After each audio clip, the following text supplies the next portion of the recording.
예수 그리스도의 은혜와 평강이 주일 오후 예배를 드리는 성도님들의 삶 가운데 가득하기를 주님의 이름으로 축복합니다. 오늘은 특별히 청장년 선교회와 함께 연합하여 예배드립니다. 함께하니 찬양이 더욱 풍성하고 또 예배 인원도 풍성하니 참 보기가 좋습니다. 이 시간 하나님께서 부어주신 은혜도 더욱 풍성할 줄 믿습니다. 제가 청장년 선교회 예배 때마다 청장년과 함께 사랑의 인사를 나눌 때 이렇게 인사하곤 합니다. 한번 따라해 보겠습니다. 여러분이 아현교회의 희망입니다. 네, 옆 사람과 또 앞뒤 사람과 인사하겠습니다. 여러분이 아현교회의 희망입니다. 성도님들께서 많은 관심 가져주시고 기도해 주신 덕분에 어제 놀라운 토요일을 좋은 날씨 속에서 안전하게 다녀왔습니다. 약 60명이 다녀왔는데요. 하나님이 허락하신 자연 속에서 함께 연합하며 풍성한 사랑의 교제를 나누었습니다. 기도해 주신 모든 분들께 감사의 인사를 드립니다. 앞으로도 계속해서 청장년 선교회 부흥과 성장을 위해서 함께 기도해 주시기를 바랍니다. 자녀를 둔 부모님이라면 동일하게 생각하는 것이 있습니다. 자녀를 키우는 것이 내 마음처럼 잘 되지 않는다라는 것입니다. 자녀를 낳기 전이나 자녀를 낳은 지 얼마 안 되었을 때만 해도 자녀 양육이나 자녀 교육에 대한 자신감이 부모님들에게 어느 정도는 있었을 것입니다.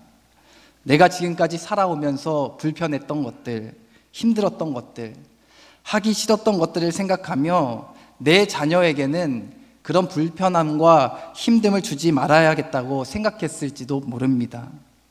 막연한 생각으로 그렇게 아이를 키우는 것이 과거의 자신보다는 더 나은 삶을 살아가도록 도와주는 것이다 라고 여기며 살아왔을지도 모릅니다. 그러나 사실 부모가 되어도 어떻게 자녀를 양육하고 교육해야 할지 모르는 부분이 더 많은 것이 사실입니다. 그리고 자녀에게 무엇을 가르쳐야 하는지 부모들조차도 가치 정립이 제대로 되어 있지 않은 경우가 허다합니다. 그렇기 때문에 일반적인 대세를 따르거나 시대의 흐름을 따라 자녀 교육을 선택하는 경우들이 많이 있습니다. 요즘은 지역마다 맘카페가 굉장히 활발하게 이루어져 있습니다. 맘카페는 그 지역 엄마들이 함께 모여서 소통하는 소통방입니다. 그 지역 학교, 학원, 편의시설, 맛집, 생활정보 등 다양한 정보들이 그곳에서 전달되고 공유되어집니다. 그리고 특별히 자녀 교육에 대한 소통도 굉장히 활발하게 이루어집니다. 언제부터 아이에게 영어를 가르쳐야 하는지, 또 수학은 언제부터 가르쳐야 하는지, 한글은 몇 살 때까지 떼야 하는지, 우리 아이를 영어 유치원에 꼭 보내야 하는지 등 자녀 교육에 대한 여러 가지 궁금한 질문들이 올라와 있고 그 질문에 수많은 댓글들이 달리기 시작합니다. 이런 모습만 보아도 부모라면 누구나 자녀 교육에 큰 관심을 가지고 있다는 것을 알 수 있습니다. 그런데 이 모든 관심이 무엇으로 인한 관심으로부터 비롯된 줄 아십니까? 자녀를 세상이 정의하는 그 성공의 길로 들어서게 하기 위한 관심으로 시작된 경우가 많이 있습니다. 어떻게 하면 나의 자녀를 이 땅에서 출세한 자녀, 또 출세한 인생, 남들이 부러워할 만한 인생을 살아갈지에 대한 관심으로부터 비롯된 경우들이 많이 있습니다. 그런데 사실 인생을 살아가는 동안 자녀들에게 중요한 것은 세상에서의 성공이 아니라 인간됨, 사람됨, 바로 인격을 가르치는 것입니다. 아무리 세상적으로 성공한 지위와 명예를 얻었다 할지라도 그 사람의 인격에 문제가 있다면 그것은 자녀 교육의 성공이 아니라 실패입니다.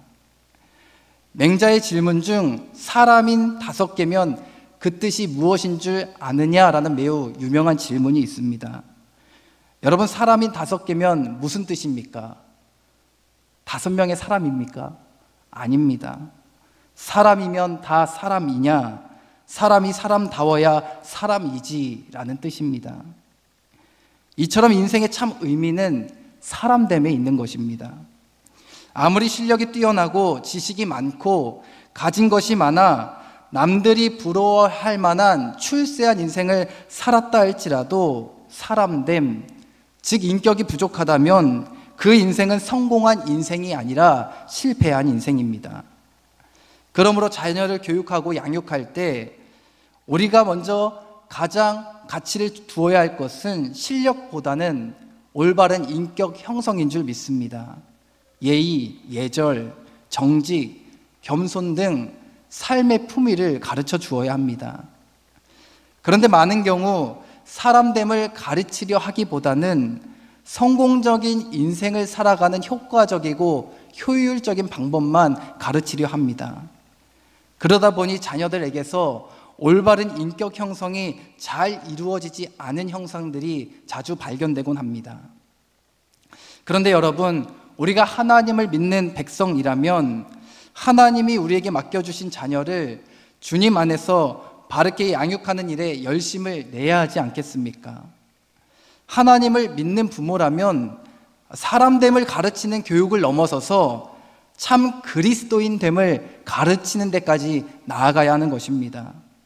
이것이 그리스도인 부모의 사명인 것이죠. 하나님이 내게 맡겨주신 자녀를 나의 욕심이나 나의 기대, 나의 계획대로 양육해서는 안 되는 것입니다. 어떻게 하면 주님 안에서 하나님을 기쁘시게 하는 믿음의 자녀로 양육시킬지 늘 고민하며 살아가야 합니다. 그렇다면 믿음의 부모들은 어떻게 자녀를 바르게 양육할 수 있을까요? 오늘 본문이 그 해답을 제시하고 있습니다. 잠언 22장 6절 말씀을 다시 한번 읽어보겠습니다.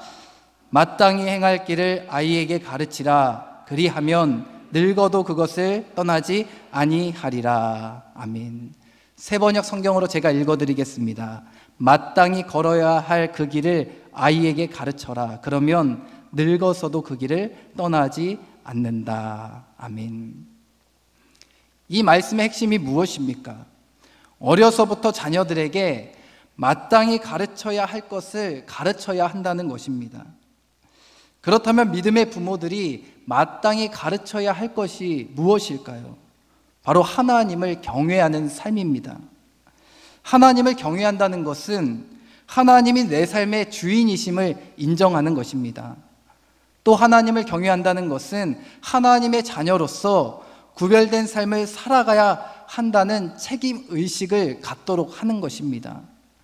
즉 그리스도인의 정체성을 분명히 인식하며 살아가는 것, 이것이 하나님을 경외하는 삶입니다. 믿음의 부모는 자녀들에게 어려서부터 하나님을 경외하는 삶을 가르쳐야 하는 것입니다. 단순히 자녀에게 좋은 것 먹이고 좋은 것 입히고 좋은 학원 보내고 좋은 집에 살도록 하는 것이 부모로서 의무를 다한 것이 결코 아닙니다. 우리가 하나님을 믿는 믿음의 부모라면 마땅히 신앙에 기초한 덕 있는 삶을 살아가도록 가르치고 훈련해야 하는 것입니다. 이것을 언제부터 가르쳐야 한다고 말씀합니까? 어려서부터 가르쳐야 한다라고 말씀합니다. 그리하면 어른이 되어서도 또 나이가 들어서도 그 길에서 떠나지 않을 것이다 라고 잠언의 말씀은 이야기하고 있습니다. 여기에 신앙교육의 첫 번째 원리가 담겨 있는 것입니다. 신앙교육의 첫 번째 원리는 어려서부터 가르치는 것입니다. 모든 교육은 조기 교육이 굉장히 중요합니다. 제가 운동을 굉장히 좋아하는데요. 어려서부터 운동장에서 뛰노는 것을 굉장히 좋아했습니다. 그래서 제 피부가 조금은 까무잡잡합니다. 특히 공으로 하는 구기 종목들을 좋아하고 지금도 여전히 좋아하고 있습니다. 그런데 어려서부터 지금까지 오랜 시간 동안 운동을 해오면서 제 나름대로 한계가 있다는 것을 느꼈습니다. 어느 수준 이상으로는 실력이 올라가지 않는 것입니다. 그런데 운동장에서 만나는 사람들을 보면 공을 굉장히 잘 다루는 실력자들이 꽤나 많습니다. 그래서 제가 그런 사람들에게 어떻게 공을 그렇게 잘 다루십니까? 라고 물어보면 대부분 어렸을 때 조기 교육을 받았다라는 답변을 많이들 하십니다. 저는 그저 운동을 좋아해서 친구들과 운동장에서 뛰놀았던 것 뿐이었습니다. 그러나 그 사람들은 어렸을 때부터 누군가로부터 정식 교육을 받은 것이죠. 그러니 실력 차이가 나는 것은 당연한 것입니다. 운동만 그렇습니까? 학업도 그렇고 언어도 그렇고 음악도 그렇고 예술도 그렇습니다. 이처럼 모든 분야에서 조기 교육은 굉장히 중요합니다. 그런데 이것은 신앙 교육에서도 동일하게 적용됩니다. 어려서부터 하나님을 경외하는 삶에 대해 철저히 배운 사람과 그렇지 않은 사람의 삶의 모습이 어찌 같을 수가 있겠습니까? 그래서 제가 여러분에게 한 가지 간곡히 부탁드리고 싶은 것은 여러분의 자녀, 여러분의 손자, 손녀들에게 어려서부터 마땅히 가르쳐야 할 것을 가르치는 열심을 내시기를 바랍니다. 자녀들에게 좋은 신앙의 습관이 길러질 수 있도록 최선을 다해 가르치기를 힘써 노력하시기를 바랍니다. 자녀들은 가르쳐 주어야 배우게 되어 있습니다.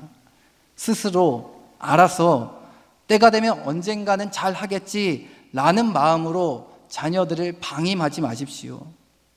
방임은 부모가 아무런 틀도 제시하지 않고 그냥 아이를 방치하는 것입니다. 내 인생은 내 인생이니 내 마음대로 해라 라는 마음을 갖는 것은 하나님이 내게 맡겨주신 자녀에 대한 포기를 선언하는 것과 같습니다. 물론 자녀를 키우는 일이 쉽지만은 않습니다. 거기다가 신앙 교육까지 하는 일은 더더욱 어려운 일입니다. 그러나 그 일이 힘든 일이라고 해서 결코 포기해서는 안 됩니다. 끝까지 자녀들을 붙들고 가르쳐 주기를 힘써 노력해야 하는 것이죠. 마땅히 가르쳐야 할 것을 가르치는 일에 열심을 내야 합니다. 하나님 안에서 성장한다는 것이 얼마나 복되고 귀한 일인지, 얼마나 행복한 일인지를 자녀들에게 가르쳐 주어야 합니다. 그렇게 할 수 있는 방법이 무엇입니까? 바로 자녀들과 함께하는 예배 시간들을 소중히 여기는 것입니다.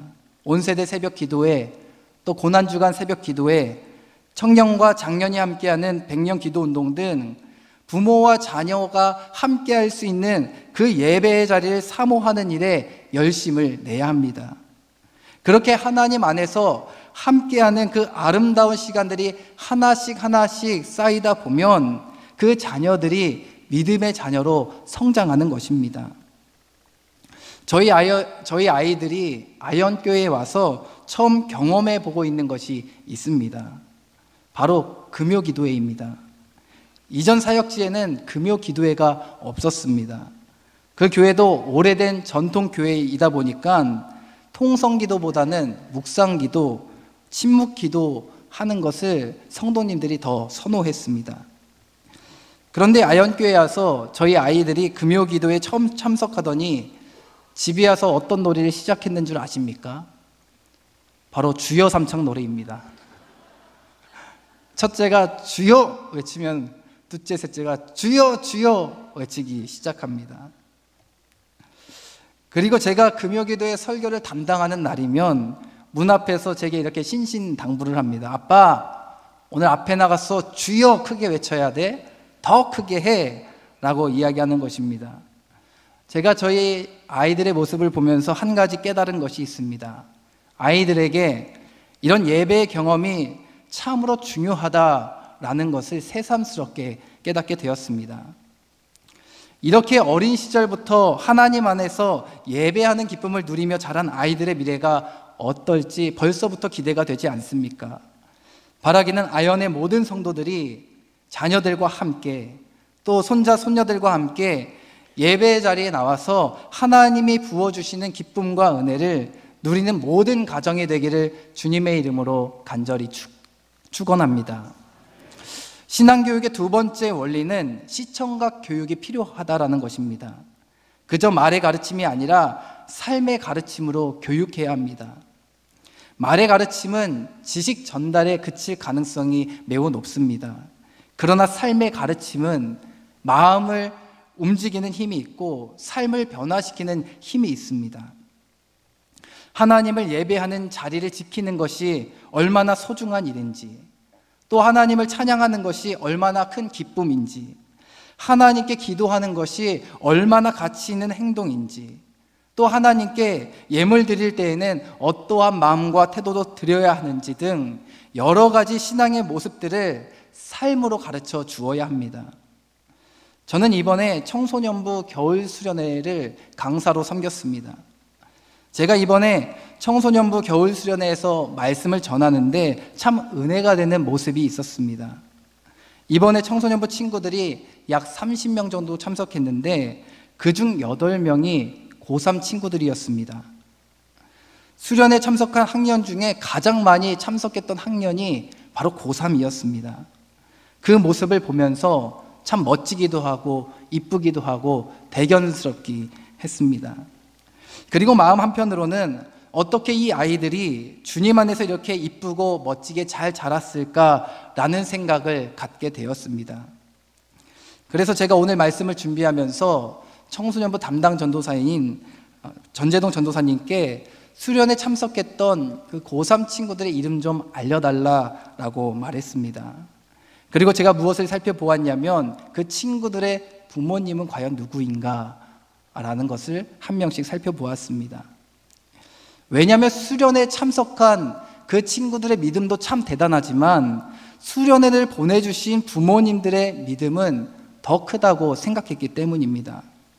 아니나 다를까 한 분 한 분 교적부를 살펴보는데 교회에서도 정말로 많은 일을 감당하시고 헌신과 수고를 아끼지 않는 그런 분들의 자녀들이었습니다. 이런 믿음의 부모들이 솔선수범하여서 하나님의 일을 감당하고 또 하나님 안에서 기쁨을 누리며 살아가는 모습을 보이니 그런 모습을 보고 자란 자녀들의 믿음도 하나님 보시기에 아름다운 믿음으로 날로 성장하는 것이지요. 사실 교회학교 사역을 하다 보면 부모님들 때문에 큰 충격을 받을 때가 적잖게 있습니다. 특히나 수련회나 여름 성경학교를 진행하다 보면 부모님들이 앞장서서 아이들을 참석하지 못하게 하는 경우들도 꽤나 많습니다.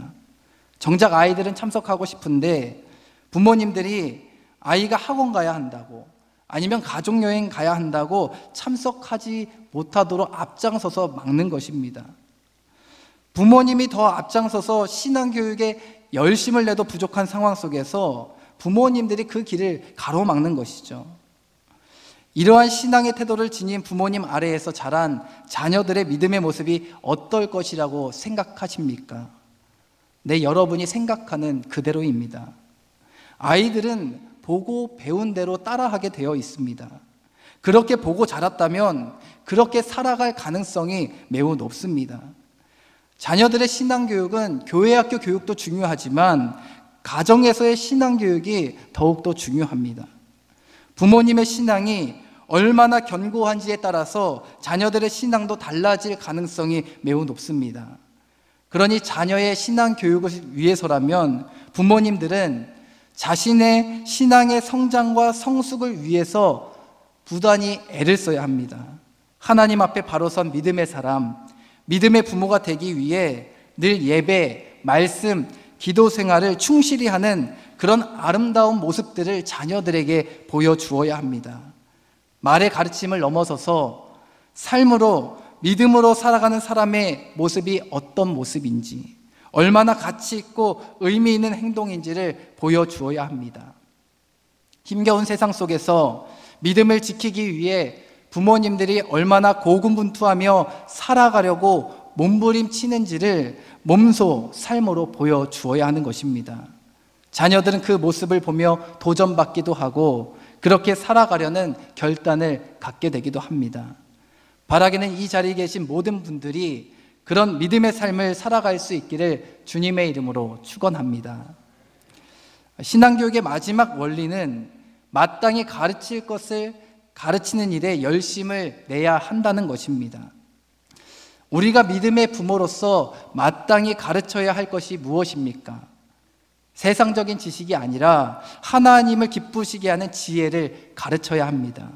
하나님을 경외하는 방법, 예배의 소중함, 말씀과 기도의 중요성, 예물을 드리는 마음과 태도, 하나님을 기쁘시게 하는 삶의 모습들이 어떠해야 하는지 구체적으로 가르쳐 주어야 합니다. 앞서 말씀드린 것처럼 자녀들은 가르쳐 주어야 배울 수 있습니다. 그렇기에 어린 시절부터 경건의 습관들을 자녀들에게 잘 가르쳐 주어야 하는 것입니다. 어떤 부모님들은 세상적인 지식을 가르치는 일에는 가장 앞장서서 자녀들에게 가르쳐 주려 합니다. 그러나 신앙적인 교육은 아무것도 하려 하지 않습니다. 왜 이러한 현상이 나타나는 것일까요? 그 부모님도 여전히 세상적인 가치관을 따라 살아가고 있기 때문입니다.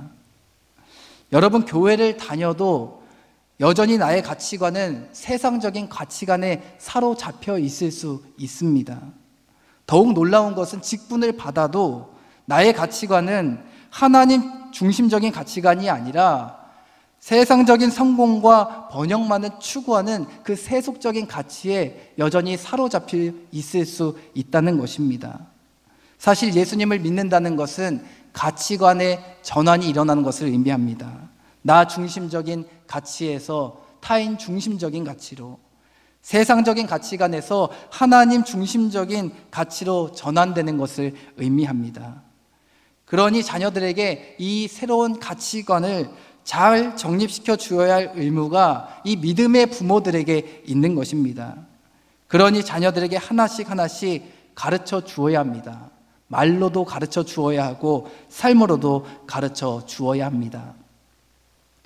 한 번은 어느 목사님 자녀가 11조를 왜 해야 하는지에 대해 아빠에게 물었습니다.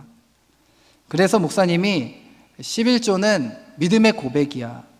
하나님께서 이 모든 것을 우리에게 주셨다고 믿기 때문에 감사한 마음을 담아서 10분의 1을 구별하여 하나님께 올려드리는 것이야 라고 말했다고 합니다. 그랬더니 그 아이가 무엇이라고 대답한 줄 아십니까? 그런데 아빠, 내가 진짜 궁금한 게 있어서 그런데 아빠 사례비 바꿔서 11조 했어? 당연히 했지. 그러면 아빠가 11조를 떼고서 나한테 용돈을 준 건데 나도 11조 드려야 하는 거야? 라고 물었다고 합니다. 여러분, 이 아이의 말이 굉장히 합리적이고 논리적이죠. 아빠가 11조를 떼고서 내게 용돈을 주었는데 왜 자신이 또 11조를 해야 하느냐고 묻고 있는 것입니다. 그래서 그 목사님이 이렇게 대답했다고 합니다. 그건 아빠의 믿음 고백이고 하나님은 너의 믿음의 고백을 원하셔 라고 말했다고 합니다. 그 아이는 아빠의 말에 순종하여서 자신이 받은 용돈에서 11조를 떼어 드리고 있습니다. 목사님이 이 아이가 합리적이고 논리적으로 말했음에도 불구하고 마땅히 가르쳐야 할 것을 가르치는 일을 포기하지 않았습니다. 그런데 이와 반대되는 이야기도 있습니다.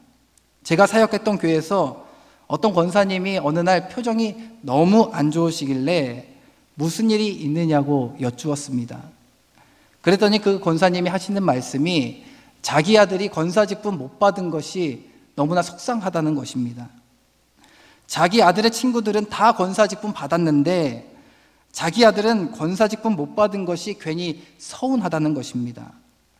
그래서 제가 권사직분을 왜 받지 못했는지에 대해서 말씀을 드렸습니다. 주일성수 문제와 헌금 생활에 대한 부분이 문제가 돼서 권사직분을 받지 못한 것입니다 라고 말씀을 드렸습니다. 권사님, 권사직분은 교회를 오래 다녔다고 해서 받을 수 있는 건 아닙니다. 교인의 의무를 성실히 감당할 수 있는 사람이 받을 수 있는 거예요 라고 이야기했더니 권사님도 어느 정도 수용하시는 것 같았습니다. 그런데 권사님께서 제게 이런 말씀을 하시는 거예요. 목사님, 우리 아들이 왜 주일 성수를 잘 못했냐면요, 이래서 잘 못했어요. 그리고 우리 아이들이 왜 헌금 생활을 잘 못했냐면 사정이 이래서 잘 못했습니다 라고 말하는 것입니다. 그래서 제가 권사님을 위해 기도해드리고 나서 한 가지 권면의 말씀을 드렸습니다. 권사님, 지금부터라도 가르치세요. 아들 사정 생각하면서 아무것도 가르치지 않으면 하나님께서 절대로 기뻐하시지 않습니다 라고 말씀드렸습니다. 가르쳐야 할 것을 가르치지 않아서 나타난 매우 안타까운 현상이었습니다. 사랑하는 성도 여러분, 믿음의 부모들에게 주신 하나님의 사명이 무엇입니까? 내게 맡겨주신 하나님의 자녀를 하나님을 기쁘시게 하는 자녀로 성장하도록 돕는 것입니다. 어떻게 도울 수 있습니까? 마땅히 가르쳐야 할 것을 가르침으로 도울 수 있습니다. 하나님을 경외하는 삶, 예배의 소중함, 또 말씀과 기도의 중요성, 또 예물을 어떠한 마음과 태도로 드려야 하는지 등 하나님 중심적인 삶을 살아갈 수 있도록 가르쳐야 합니다. 자녀의 신앙이 알아서 스스로 자연스럽게 성장하는 법은 없습니다. 가르침을 통해, 교육을 통해 자녀의 믿음은 성장하게 되어 있습니다.